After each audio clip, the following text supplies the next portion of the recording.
পরম শান্তি আজকের পুরুষার্থ 2102 বেহদ কি পরম শান্তি।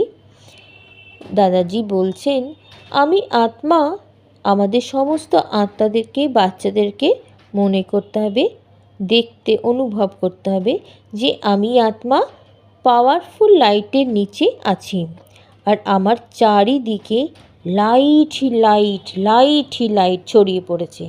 আমরা কোথায় আছি? আমরা আছি দাদাজির যে মূল স্থান, অলমাইটি অথরিটি পরমপিতা পরমেশ্বরের মূল স্থান, বেহদকে বেহদকে বেহদকে কলার পরম ধাম, উঁচ সে উঁচ পরম ধাম। এর থেকে আর উঁচু কিছু নেই, এটাই সব থেকে হায়েস্ট জায়গা। সেখানে আছি দাদাজির লাইট হাউস, পাওয়ার হাউস। সেই লাইট বাচ্চাদের মধ্যে এসেছে। সমস্ত বাচ্চারা সমস্ত কিছু সৃষ্টি লাইটই লাইট হয়ে গেছে।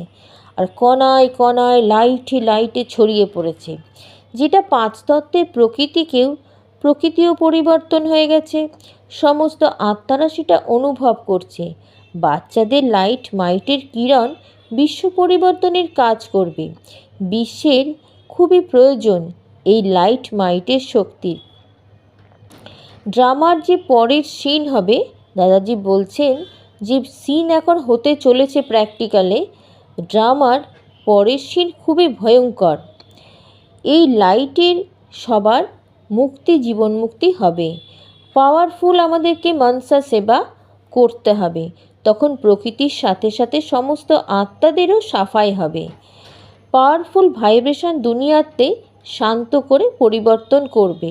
মানে পরম শান্তির ভাইব্রেশন দিতে হবে। দুঃখকর্তা সুখকর্তা হয়ে আমাদের সুখ শান্তির রাজ্যকে স্থাপন করতে হবে। তা যারা করবে, হতে পারবে,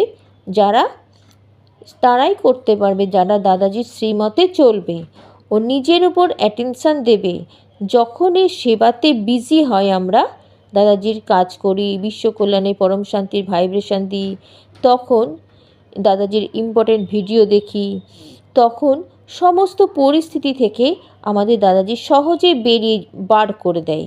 বাপের সাথে সাথে অন্য আত্মাদেরও আমাদের আশীর্বাদ প্রাপ্ত হয়। এটাই হচ্ছে বাপ সমান আমাদেরকে তৈরি করছে দাদাজি। পরমাত্মা বাপের কর্তব্য ও নিজের কর্তব্যতে স্থির হতে হবে। মানে দাদাজির সংকল্প, আমার ডিউটি। দাদাজির কী সংকল্প? যে পুরো মাল্টিভার্সকে পজিটিভ পরিবর্তন করা, মৃত্যুলোককে অমরলোকে পরিবর্তন করা, সম্পূর্ণ সৃষ্টিকে পরম শান্তির ভাইব্রেশন দেওয়া, আর এই নেগেটিভিটিকে ডিলিট করা। তখন পরম